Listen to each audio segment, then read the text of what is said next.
Appreciate your being here. I think we'll go ahead and start. The bake sale is a big distraction out there. Worst competition I face all year long, so I think we'll just give it a go. Appreciate having you here. We are, as you know, working our way through the book of Revelation. We finished last time, 2 weeks ago, chapter 4, which you will recall celebrates God as Creator. The centerpiece of that chapter is the song of these living ones who are standing for all creation, pouring out day and night, 24/7, 365. The heavens declare the glory of God. The earth displays His handiwork. So we have God as Creator really highlighted in chapter 4. But we know that something went wrong. The creation fell prey to a kind of brokenness. We were the ones that did it. And it gave rise to the need for a recreation. And chapter 5 is really the story of the recreation, redemption. So while chapter 4 focuses on God as Creator, chapter 5 shifts our concern to God as Redeemer. In the 4th chapter, we see the one who is sitting on the throne, the Creator sovereign. In the 5th chapter, the focus is on the Lion of the tribe of Judah, who was also the Lamb looking as if it had been slain. And the great redemptive work of Christ becomes the centerpiece of our interest in chapter 5. So that's where we're going to pick up. We'll cover the entire chapter this morning. It's quite a bit to cover. I have prayed and hope I will not seem frantic as we're going along. The whole thing has to be taken at once. Clearly, it's all one piece, and so we can't divide it up very conveniently. So I want to move efficiently, but nevertheless give, hopefully, sufficient attention to some of the details here. So we are in Revelation chapter 5, beginning at verse 1. This is the Word of God. Then I saw in the right hand of Him who sat on the throne a scroll, with writing on both sides, but sealed with 7 seals. And I heard a mighty angel proclaiming in a loud voice, "Who is worthy to break the seals and open the scroll?" But no one in heaven or on earth or under the earth could open the scroll or even look inside it. I wept and wept, because no one was found who was worthy to open the scroll or look inside. Then one of the elders said to me, "Do not weep. Look, the Lion of the tribe of Judah, the Root of David, has triumphed. He is able to open the scroll and its 7 seals." Then I saw a lamb, looking as if it had been slain, standing in the center of the throne, encircled by the living creatures and the elders. He had 7 horns and 7 eyes, which are the 7 spirits of God sent out into all the earth.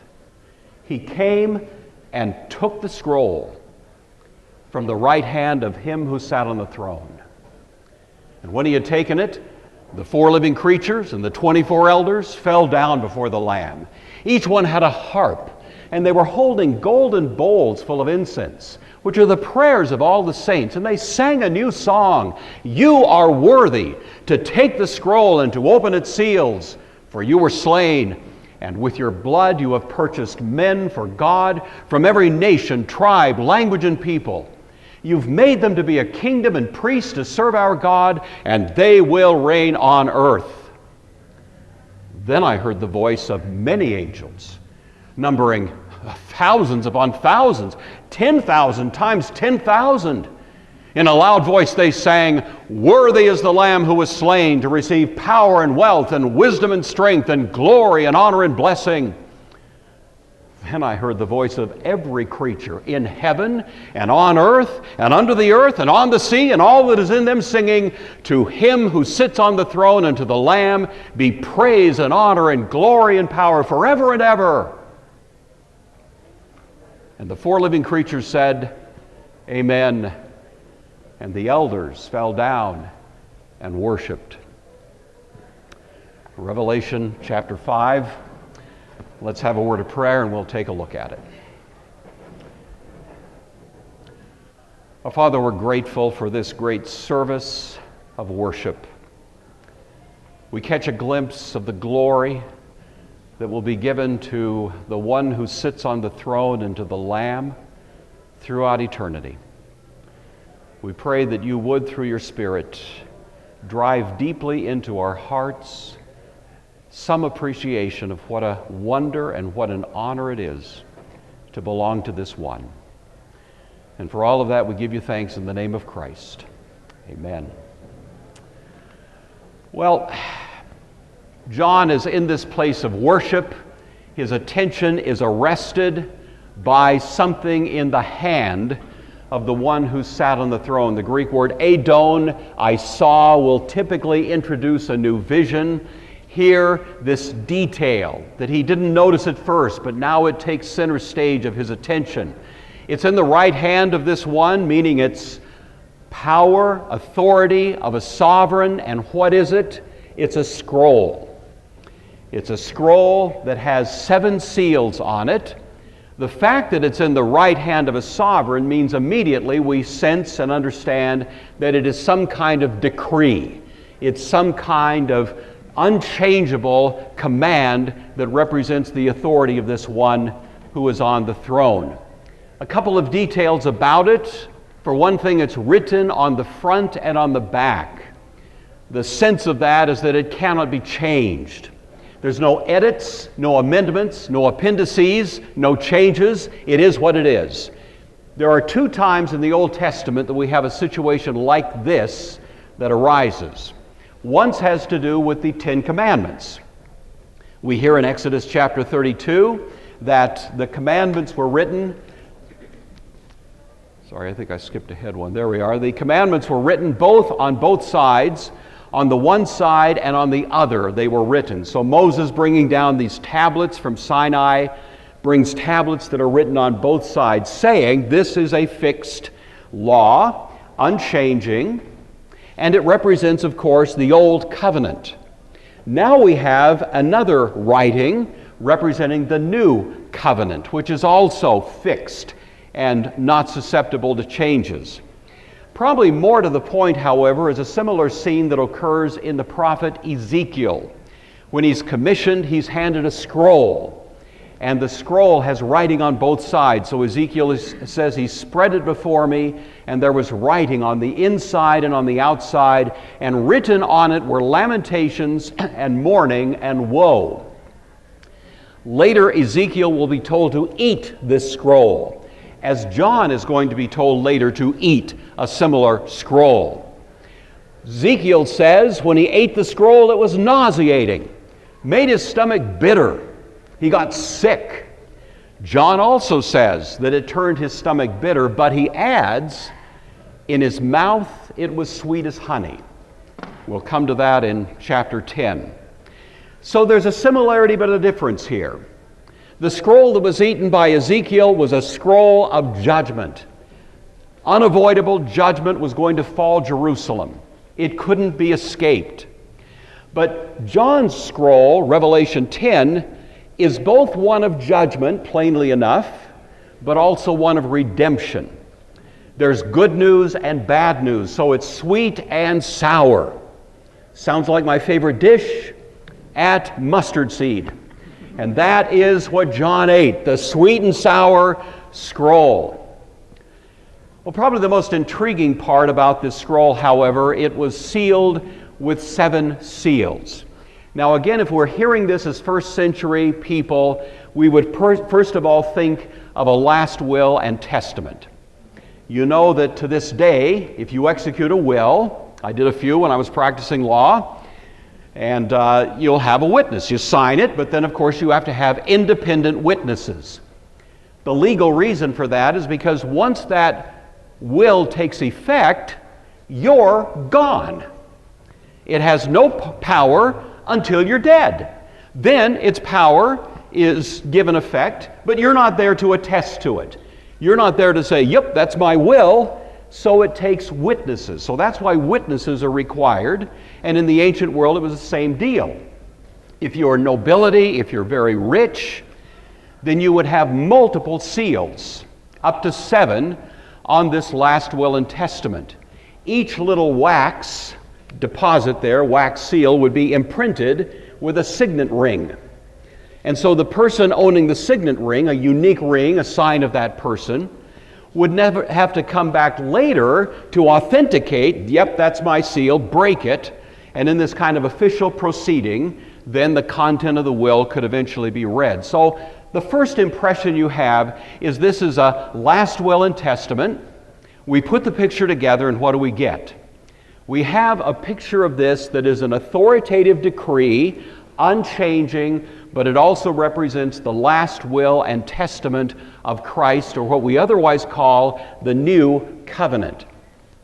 You realize that the New Testament makes a big deal out of the fact that it's the New Testament, the last will and testament. It's a covenant. The writer to the Hebrews gives us a little lesson in probate law. I learned this in law school, but I could have learned it from the Bible. If there is a testament, there must also of necessity be the death of the testator. For a testament is in force after men are dead. It has no power at all while the testator lives. Why is the writer to Hebrews teaching us this? Because he wants us to understand why the death of Christ was essential to give effect to the new covenant, which is the centerpiece of the message of the book of Hebrews. This is why Jesus, of course, said at the Last Supper, this cup is the new covenant, the New Testament in my blood, which is shed for you. Well, if this scroll represents the new covenant, which is being inaugurated now based on the atoning work of Christ, then by the nature of the case, it suggests to us that an old covenant had to be set aside. There had been an old covenant going clear back to Moses. That has to be set aside to make way for this new covenant. One commentator put it in these words: the old covenant promised lavish blessings for obedience, while warning of dreadful curses for disobedience. You can read about that in Leviticus 26, Deuteronomy 28. During Holy Week, Jesus put Jerusalem and its leaders on trial under the standards of the Old Covenant and found them guilty. Some of you were in the class we did some time back on the Gospel of Mark, and you may recall we were emphasizing that point. You look at it and you think Jesus is on trial. No, Jerusalem's on trial. Jesus is not the defendant, he's the judge. And in the process of the events of that week, he pronounces his sentence. He renders his verdict. And as the commentator says, he then delivered his verdict, a sentence of judgment, applying the curses spelled out in their own scriptures. And you see all kinds of things Jesus says that really go to that point. At one point, Matthew 21, he says, "Therefore I say to you, the kingdom of God will be taken from you and given to a nation bearing the fruits thereof." He looks at the vast temple there in the center of Jerusalem in which they took such pride, and he says to them, "This house is left to you desolate." He says later, "Not one stone is going to be left upon another." One of the most dramatic expressions of this judicial language is right at the end of chapter 23 of Matthew, in which Jesus says to the religious leaders, the fiduciaries of this old covenant system of worship, "On you will come the righteous blood shed on the earth, from the blood of righteous Abel to the blood of Zechariah. Assuredly, I say to you, all these things will come on this generation." Again and again, Jesus pronounces judgment. And again, that represents, you see, setting aside what had been in place now for 1,500 years to give way to a new covenant that is, in a sense, represented by this scroll. Well, what is the scroll going to do for us? It has 7 seals. We won't actually see the content of this scroll until the 7th seal is opened. In some ways, the scroll stands for the book. The book of Revelation keeps telescoping in greater detail on that moment of transition. And we see some sense of it even here with this scroll. The first 4 seals are broken. We'll look at these next time we're together. And we hear basically of wars and rumors of wars.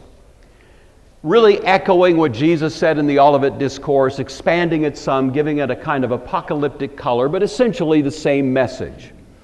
Then the fifth seal is opened, and we hear of the cry of martyrs whose blood has pooled under the altar, meaning the Jerusalem temple is still there, the altar is still there, and those who have been martyred, who have been sacrificed really in Jerusalem, largely were sacrificed based on the actions of the priesthood.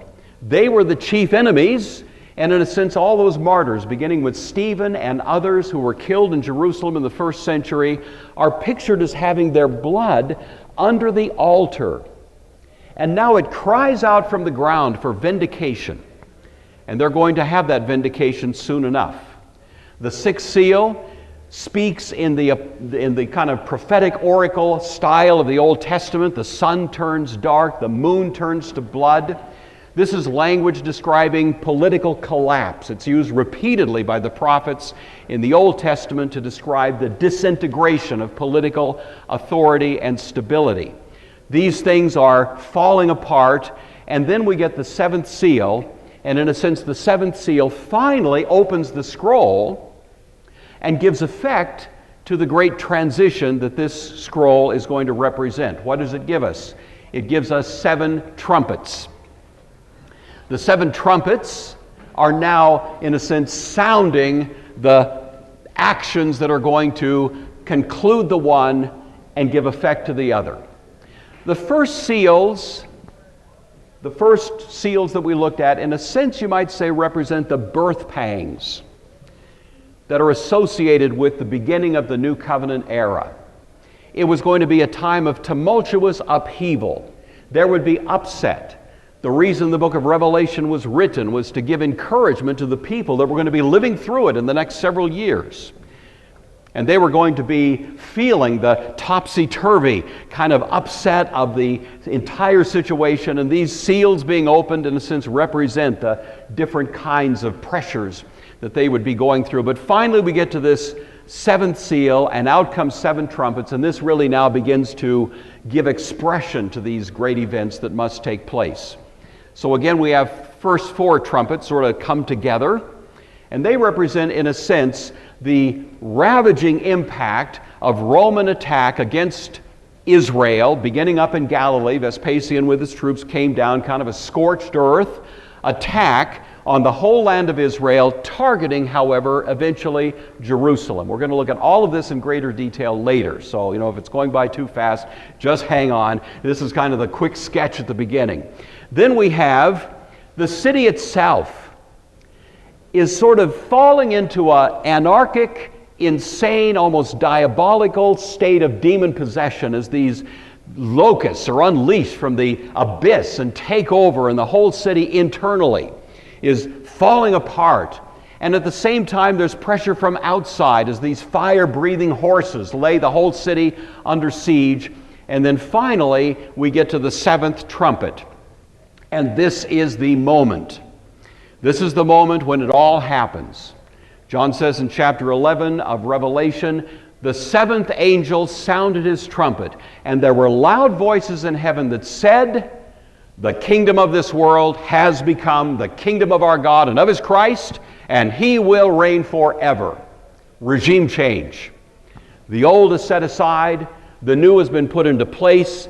It all happened based on the work of Christ and the inauguration of the kingdom and the new covenant era that all traces back to the work of Christ in redemption. And now, in a sense, it's taking place in history in the first century, signaled by this trumpet. Well, if we look at the 7 trumpets, we see that toward the end there's a huge bloodbath. The bloodbath drowns Israel in blood. The blood rose as high as the horses' bridles for a distance of 1,600 stadia, we're going to read later. 1,600 stadia was about the length of ancient Israel. Now, it's as if we take that blood that's described toward the end of the trumpets and put them into 7 bowls, 7 chalices, 7 vials. And in a sense, telescoping in some detail, these are now described for us in rapid succession. These bowls of the blood are now being poured out, and each one describing some of the events that are taking place as the old is being dismantled and the new is being brought into place. Finally, with the last of those vials, chapters 15 and 16 of Revelation, we're ushered into what I like to call a tale of two cities, chapters 17 through 22, in which there's a sharp contrast between two cities, the old and the new. The old, Jerusalem, the harlot city, the city that had risen up at the trial of Jesus and said, "We have no king but Caesar. His blood be on us and on our children. We will not have this man rule over us." The leadership of Jerusalem repudiating God's only Son and bringing upon themselves the horrific judgments that had been predicted under the first covenant for that level of disobedience. And so the harlot city, repudiating her covenant Lord, is going to face judgment. At the same time, there's another city, a new Jerusalem. This is the city populated by those who have embraced Christ. Anybody could repent. Anybody could turn to Christ. Anybody could get off the ship Titanic and onto this new covenant opportunity to find redemption in Christ. Many did, many didn't. But at this point, the new covenant reality, the kingdom, the new temple of which we are living stones, is described for us in these remarkable and beautiful terms. So that's the whole book of Revelation. Can we go home? It's all kind of packaged in the scroll. Well, we're not going to cover it quite that rapidly, but I wanted to give you the big feel for what's going on. But now we want to come back and try, with the time we have remaining, to work our way through this first look at this, which is chapter 5. A strong angel comes along and proclaims in a loud voice, "Who is worthy to open the scroll and loose its seals?" So a mighty herald making announcement, audible in the whole universe. That's the idea, asking the question, who is worthy? I love that question. It's one of the interesting little intriguing ideas that bounces down through literature. My favorite story, aside from this one, is of course Odysseus, you recall, coming back after the Trojan Wars, finds Penelope facing the suitors that are for her on the assumption that Odysseus is dead, but they have to be able to handle the bow of Odysseus. Nobody can do it. And then Odysseus, dressed as a beggar, nobody knew who he was. Nobody paid attention to him. He just seemed like this guy that was over on the edges. He walks up, he picks up that bow, and with ease pulls back its string, and with ease takes out all of the suitors of Penelope. Isn't that a great scene? Well, this is better. Question is, who is worthy?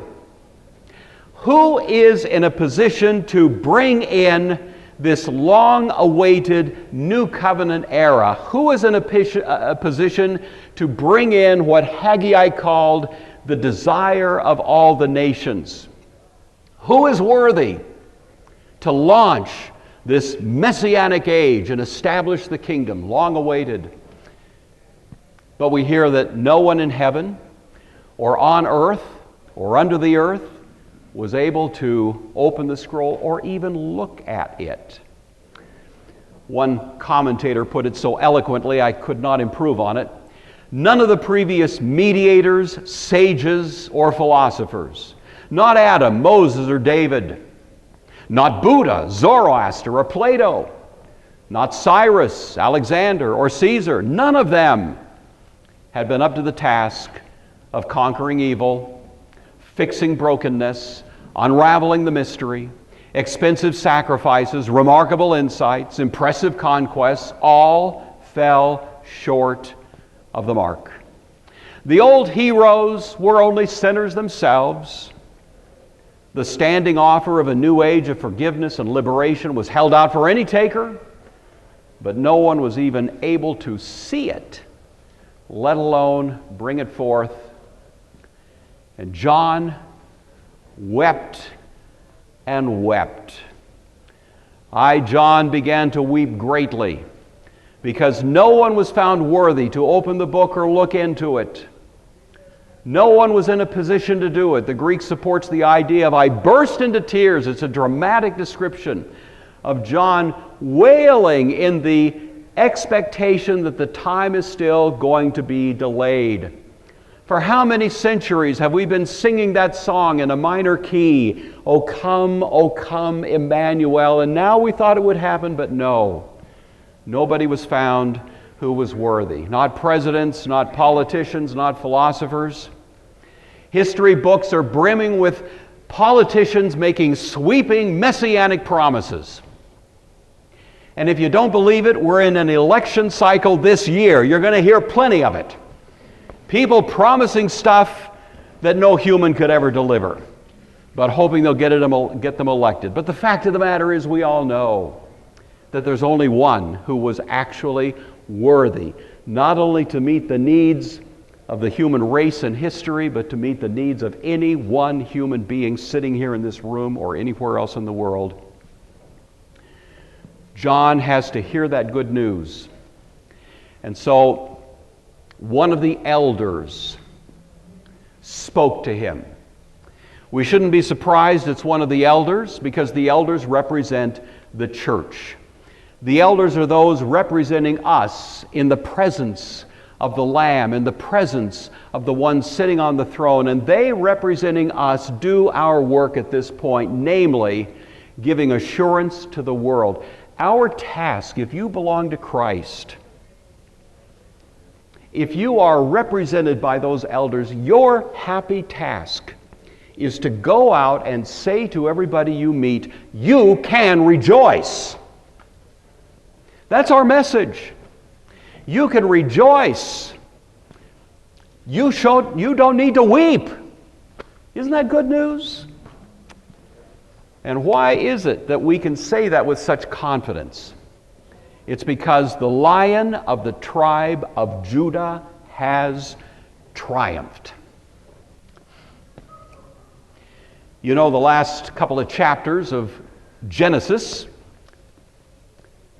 teach us about the aging patriarch Jacob, pronouncing blessings on his 12 sons, and also giving predictions as to their future and the future of the tribes that they represent. Reuben had been the firstborn. He's set aside because he had really messed up. Joseph had been very heroic, but even he is set aside, and we hear that the great blessing actually comes to Judah. The scepter will not depart from Judah until Shiloh comes, Jacob says.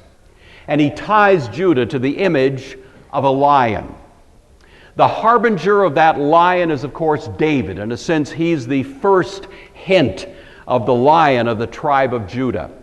But David himself is told that he has a son who is going to come eventually, greater than he is, the son of David, who is the one who will ultimately receive the kingdom that will never pass away.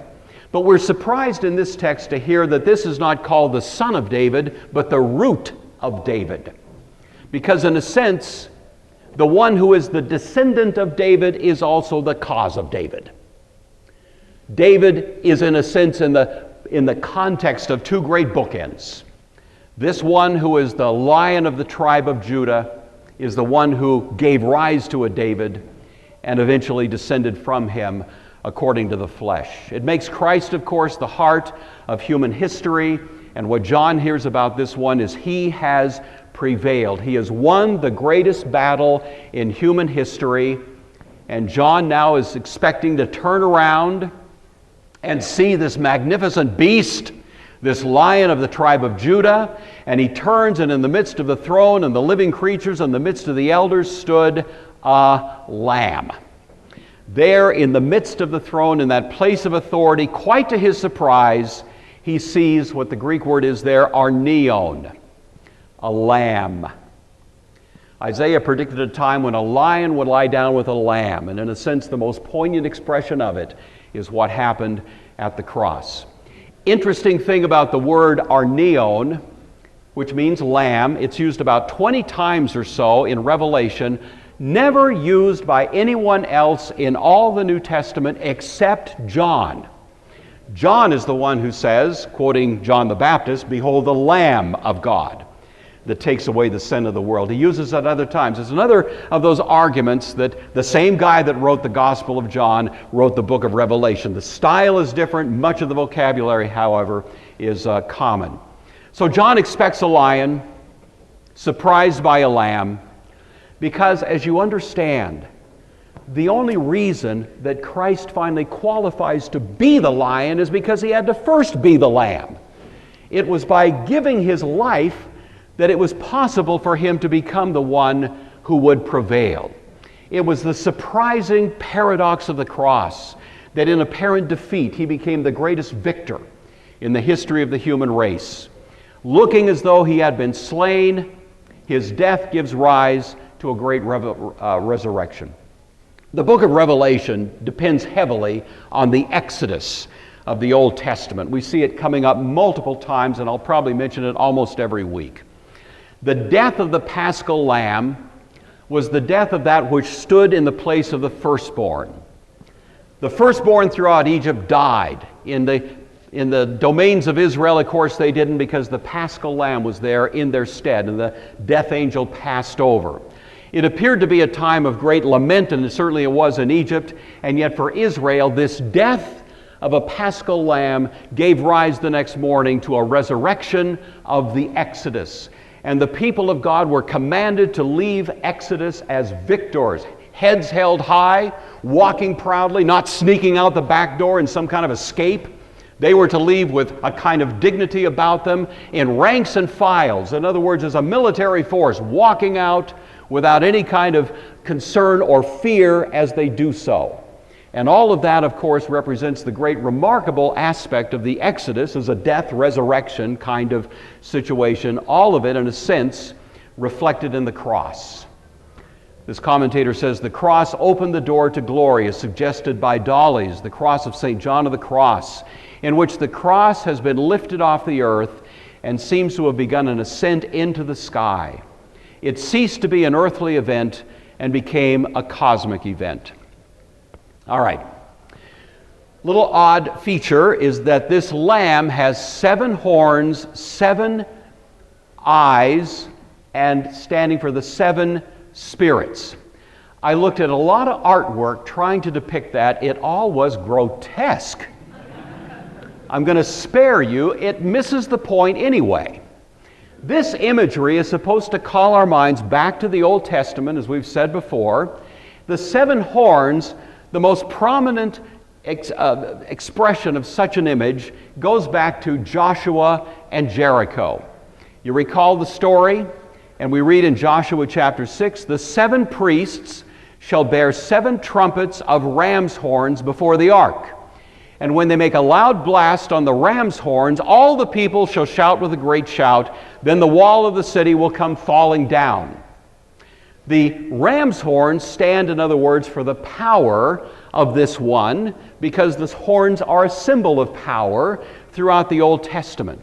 In a sense, the conquest of the Promised Land was the completion of the Exodus. The Moses victory, the people were led out. The Joshua victory, the people were led in. Revelation follows exactly the same motif.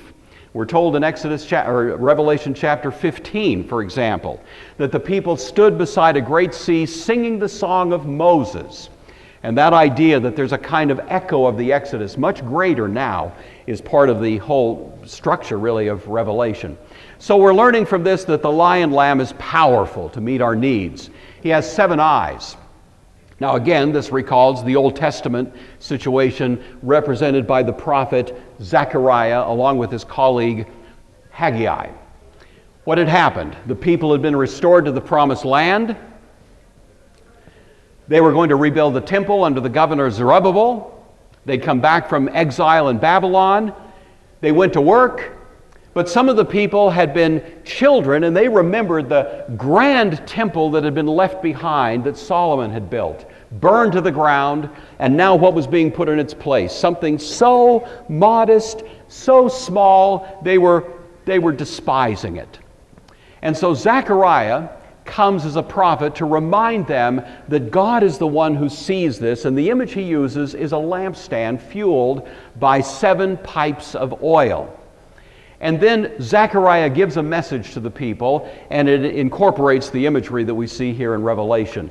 The hands of Zerubbabel, he says, have laid the foundation of this temple, saying to these people who are the skeptics and the critics, the hands of Zerubbabel will also finish it. So just pipe down is the tone of this, you know. This is going to happen.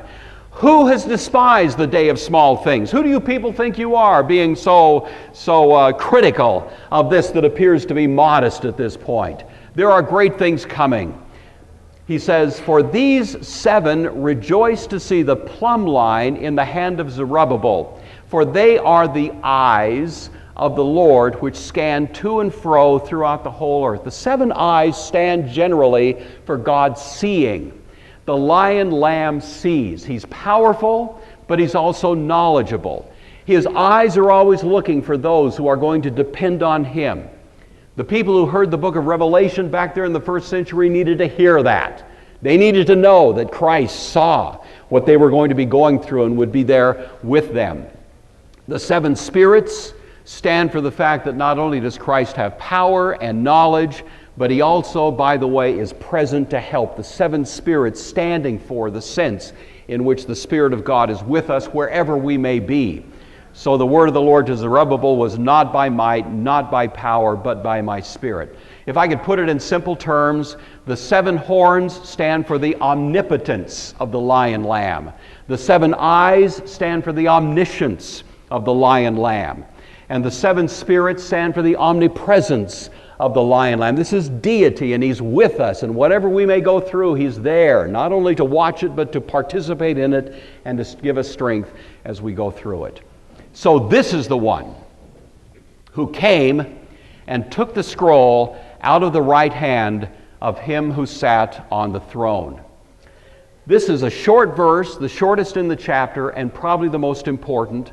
It's dramatic, it's weighty. It immediately should bring this kind of dramatic idea in our minds. The lion lamb now comes to the throne of the universe. The sovereign who is there reaches out and takes the scroll. He takes it. No one else could. He is able to. It brought back to the mind of those who heard it, I'm sure, as it was intended to do, that great moment in the book of Daniel when the Son of Man came before the Ancient of Days and in effect took the scroll. Daniel says, I was watching in the night visions, and behold, one like the Son of Man coming on the clouds of heaven. He came to the Ancient of Days. They brought him near, and to him was given. You see, that's what the scroll is. It's giving him a kingdom. It's giving him this new covenant chapter of human history. To him was given glory and kingdom, that all peoples, nations, and languages should serve him. That's beautiful language that is repeated in this chapter we're looking at right now. His dominion is an everlasting dominion that shall not pass away. His kingdom one that will not be destroyed. This lion lamb comes, takes the scroll. It's the Greek perfect tense, meaning he took it and kept it. He took it from the right hand, the authority of the one sitting on the throne, and then, we have an expression, all something breaks loose. You know what I'm saying? This is Sunday school, but you know what I'm talking about.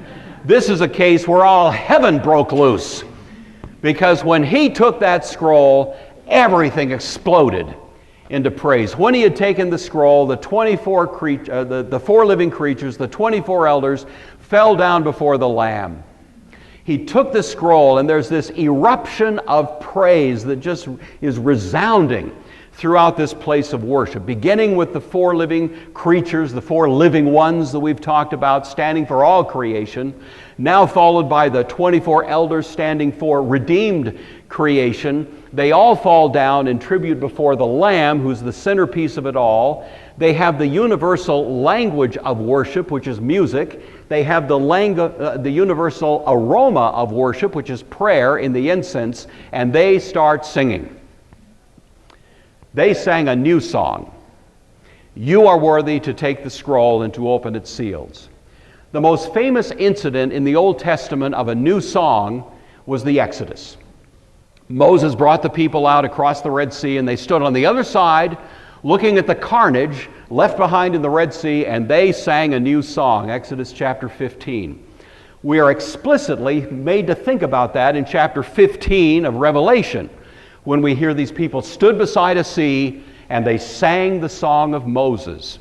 And the Exodus motif is just shot through this book. We are told in Revelation 18, come out of her, my people. Come out of that place that is facing doom. Come into the place where you will be protected. And that Exodus idea is running through all of this. There's another new song text, however, in the Old Testament that comes from Isaiah. Isaiah, looking forward to the events that are being described right here in Revelation chapter 5, commands us to, Isaiah says, sing to the Lord a new song, His praise from the ends of the earth. You who go down to the sea and all that is in it, you coastlands, you inhabitants of them, the Lord shall go forth like a mighty man, a lion, if you will. He'll stir up His zeal like a man of war. The lion has prevailed. He's triumphed. It's that moment in history that Isaiah is anticipating. He shall cry out, yes, shout aloud. He shall prevail against his enemies. He's the one who is worthy, and it signals the single most momentous event in human history. And how did it happen? Because He was slain, resolving the greatest riddle perplexing human life. This one was slain. And so we have the lion, lamb in the cross, and out of that comes redemption. It was the blood of the Paschal Lamb, and that's why such emphasis is placed on it in the events related to the gospel. This cup is the new covenant in my blood. And listen, everything changed then. The language that we heard in Daniel earlier is repeated here, so that every tribe, tongue, people, and nation, no provincial limits anymore. In the old kingdom situation, you had to go to Jerusalem, you had to go on a pilgrimage, it was restricted, it was there, all the gates were up trying to kind of keep you from coming in, but now everything's changed. And now across the world, even as I'm standing here right now this morning, there are people around this world in the millions who are praising King Jesus. This is the first of 7 times in this whole book of Revelation when some form of that language is used. Every nation, tribe, language, and people, because at that point, the whole earth became one great, vast humanity, and all of those walls began to be broken down. One commentator said, with the work of Christ, distinctions of race, ethnicity, skin color, language, geographic origin, all of them were definitively and permanently set aside. In Christ, the walls that had divided humanity were broken down, and as Paul says, one new man in Ephesians was created. More than that, He's made these who belong to Him to be a kingdom and priests to serve our God, and they will reign on earth. We are a royal priesthood. We are said to reign on earth. Now, I know your eyes are glazing over at that one, How is it that we can be reigning on earth? I thought the people reigning on earth were the people that had the political power. I'm going to let you in on a little secret. They don't have that much power. Political rulers are constantly beholden to public opinion. That's why they constantly have to be involved in focus groups and trying to figure out which way the winds are blowing, and always trying to look like they're ahead of the curve, when all the time really what they're trying to do is count noses and see what position they can get in to please the most people in order to get elected. You know that's true. Who's really running this universe? The great so-called genius of 20th century American jurisprudence was a man named Oliver Wendell Holmes, an atheist and a Darwinian, and his most influential book was entitled The Common Law. In the first chapter, he said this, quote, "It is no longer possible to base laws on metaphysical norms." It's because he's an atheist. There's nobody home upstairs. Metaphysical laws are gone. The laws of nature are gone because it takes a God to inscribe those laws into nature, and so all of that is gone. So you ask, Ollie, what do we base laws on then? Well, we must now base laws on the values of the contemporary community, and that has become the calling card of modern politics. What does the contemporary community think about this or that? And I bend my ethics around that public opinion to make sure I can somehow stay in what appears to be a position of power. I'm going to tell you something. This is not how Christian people reign. We reign based on a very, very different weapon. The reign that God's people enjoy is the reign that comes from the power of King Jesus and His Word. One of the commentators on this said, Jesus of Nazareth never ran for office, never held political power, never implemented his policies at the point of a sword. Nevertheless, in the history of the world, there has never been a man who wielded greater influence, and the shockwave of his impact has never waned. The followers of Christ carry by the instrument of His Word the same authority, and wherever the message of Christ is proclaimed with integrity, the very gates of hell shudder and are helpless to withstand it. And John turns, and he heard the voice of many angels around the throne, the living beings, the living ones, the elders, 10,000 times 10,000, kind of like concentric circles, radiating out from the one who is at the center, and they're singing the song, "Worthy is the Lamb who was slain, to receive power and riches and wisdom and strength, and glory and honor and blessing." This is the sevenfold outpouring of worship to the one who stands at the core of reality.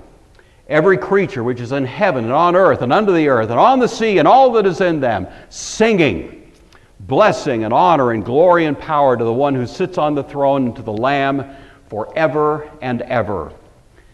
One commentator said, the grand climax of the Bible carries out the themes often stated that ultimately all creation joins in a grand expression of worship to the only one worthy of it, and all the creation will join in it, so that even hell itself will be part of the praise offered to the Lamb and to God. And the chapter concludes, the four living creatures said, Amen. The 24 elders fell down and worshiped. And this, my friends, concludes what you might call scene one of the great apocalyptic imagery of Revelation. We are in a place of worship, a great sanctuary in heaven. The whole book is framed as a worship service, and this is now the opening anthem. You see, this is what gets us going.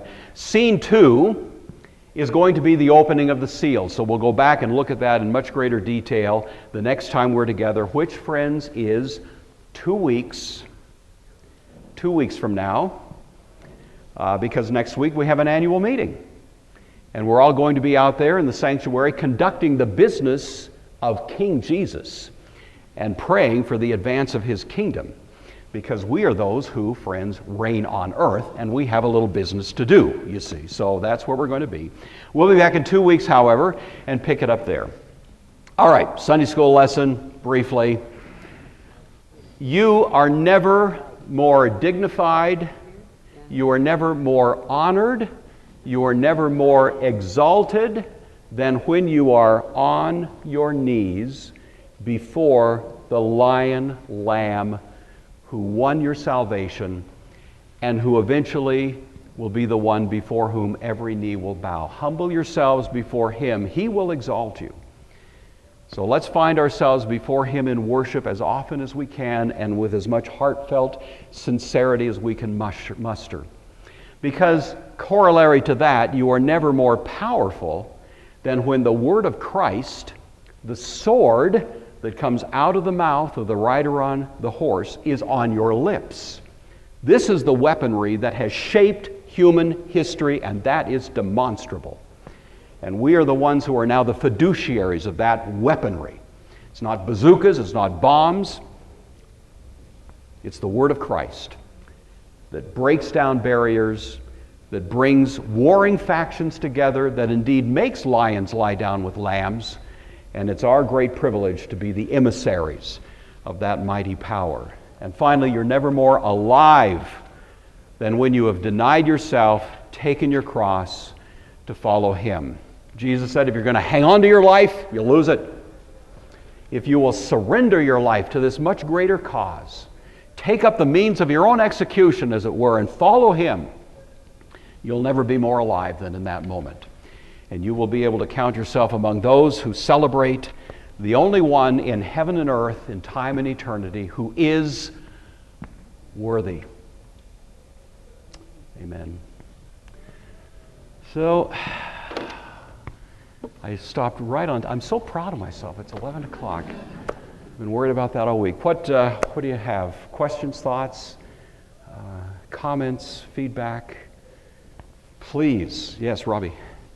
Oh, certainly it's a word. It's a number. Robbie's question is: we've heard a lot of sevens today, and we're going to see a lot more, of course, as the book of Revelation unfolds. Some are obvious, some are not so obvious. 7 is, of course, important in the Old Testament, and the common comment about it is it tends to be the number of completion. The reason for that, there's been arguments on many different fronts as to why that is.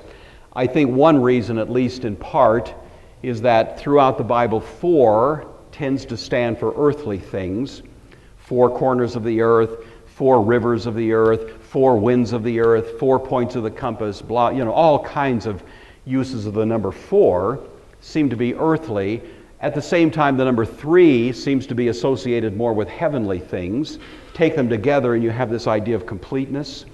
That's one justification for it. There are others, but it's at least it seems to be conspicuously the case biblically that 7 has that kind of completion. So we find that 7s are repeated throughout the book of Revelation, with one great exception, that the great antipathy to Christ is found in 6. 6.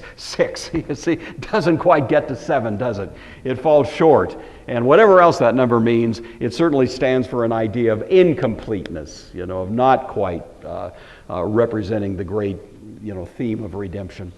We'll say a little more about that as we go along, but I hope that at least is a preliminary response. Thank you for that. That's good. So the question is, if I can reconstruct it slightly adequately, it's the question of how much of what we're looking at here reflects heaven, as opposed to how much should we tie to what's happening in history. And I'm going to give you a good lawyerly answer that it's both. Both are correct. Keep in mind the New Testament is quite emphatic that the new heavens and the new earth have already gotten underway. This is not a purely future reality. It is a present reality, but it's growing. If any man is in Christ, he is a new creation. There is a new creation idea in the New Testament that really begins with Christ and precisely with his baptism. If you were in Mark, you may remember we developed that theme to some point at that time. Nevertheless, it's not like this cataclysm where the new is there and the old is gone. In a sense, one is growing in the midst of the other, like a mustard seed grows, you see, gradually becoming more and more prominent and visible. Leaven leavens a loaf of dough gradually. There's a kind of graduality about this, which will culminate ultimately, eternally, in the full expression and the full realization of the new heavens and the new earth. But we're not simply waiting for it. We are in it now. We are already part of this. We've already come to the heavenly Jerusalem that we hear of in Hebrews chapter 12. We've come to the city of the living God. We're already in it. We're already citizens of it. If we have eyes to see, eyes of faith to recognize that it's already here, growing, but it's growing in the midst of the rest of the stuff that's going on too, like the wheat and the tares in the field. So does that kind of make sense a little bit, Bonnie? There's a little bit of overlay here. And so Revelation is much less about heaven than people think. It's there, it's hinted at, but a lot more of the focus is on what's happening with us now, beginning back in the first century, and indeed touching even our experience right now as we're talking about it 2,000 years later. Thank you. Good question. Got time maybe for one more? Thank you all. I just appreciate so much having you here. I think about you all week long. And here you are, an answer to my prayers. So I appreciate that. Let's have a word of prayer and we'll be dismissed.